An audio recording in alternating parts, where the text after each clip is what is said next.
En 2020, sur 2067 femmes diagnostiquées du cancer du col de l'utérus en Côte d'Ivoire, plus de 1400 sont décédées selon le Centre international de recherche sur le cancer.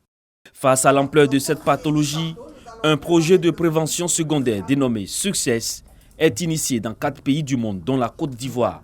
2 ans après sa mise en œuvre, les parties prenantes dans la lutte réfléchissent sur l'accélération de l'élimination de ce cancer à travers des approches innovantes. L'objectif de ce projet, c'est pour aboutir à l'élimination du cancer du col de l'utérus à l'horizon 2030 par des techniques innovantes que sont le prélèvement par auto-prélèvement HPV et surtout prise en charge des patients qui ont des lésions précancéreuses par une technique qu'on appelle la technique de thermoablation.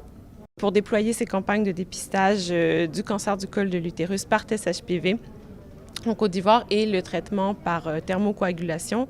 Et notre collaboration en fait avec le programme s'étend au-delà en fait parce qu'on travaille vraiment de près pour que ce projet-là puisse être porté à échelle à terme. À travers ce projet, 55 000 femmes âgées de 25 à 49 ans seront dépistées dans 4 régions sanitaires. Selon le programme national de lutte contre le cancer, le dépistage précoce se soigne. Le cancer du col de l'utérus est le 2e cancer le plus fréquent chez les femmes. Sa découverte tardive réduit les possibilités de guérison.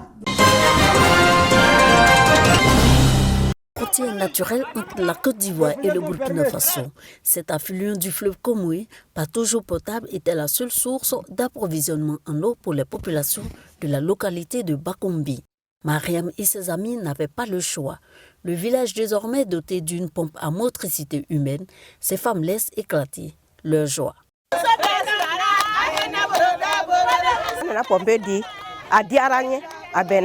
L'appel que nous lançons vraiment à nos autorités, en plus de leur dire merci pour l'eau, nous leur demandons de penser à nous pour qu'on puisse avoir notre centre de santé, pour qu'on puisse avoir notre maternité, de sorte que les femmes puissent avoir la vie sauve en donnant la vie.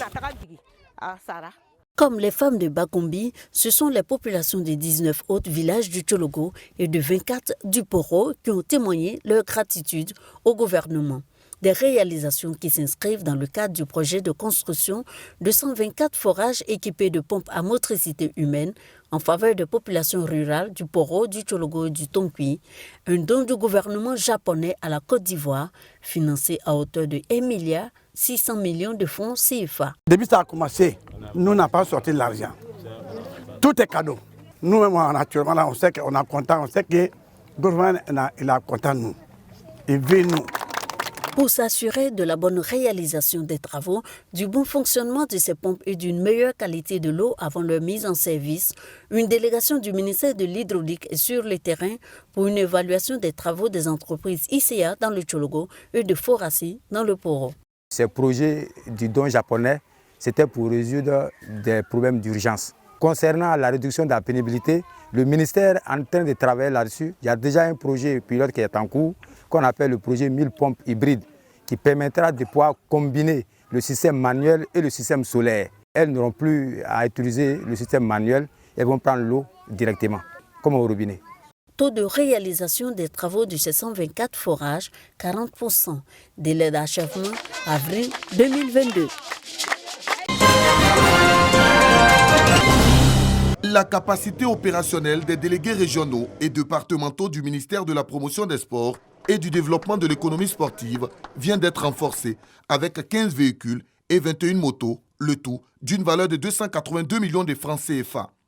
Parmi les 30 récipiendaires, 9 directeurs régionaux et 21 directeurs départementaux reçoivent les clés de leur matériel roulant des mains du premier responsable du sport ivoirien. Ce geste du ministre en charge des sports s'inscrit dans le cadre de la cohérence des actions gouvernementales aux structures de concentré du sport. Lors de ma prise de fonction, le président de la République, son Excellence Alassane Ouattara, dans sa vision de faire un développement holistique de la Côte d'Ivoire, a souhaité que le sport ait une fonction essentielle. Ce que vous venez de voir, ce n'est qu'un avant-goût de ce que nous souhaitons faire l'année prochaine.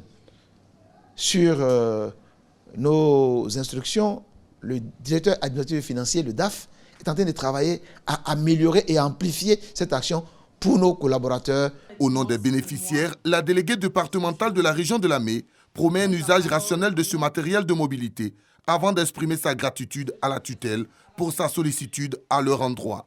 Au nom de tous les bénéficiaires, je voudrais vous adresser, Monsieur le ministre, nos vifs et sincères remerciements pour ces engins que nous venons de recevoir. Grâce à ces moyens de mobilité, nos différentes structures pourront toucher le plus grand nombre des populations dans les contrées les plus reculées de nos circonscriptions respectives. Tout comme les délégués régionaux et départementaux, le Comité national de soutien aux éléphants, CNSE, est également bénéficiaire d'un véhicule. Cette action du ministère de la Promotion des Sports et du Développement de l'économie sportive est le début du processus de dotation du matériel roulant aux délégués régionaux et départementaux.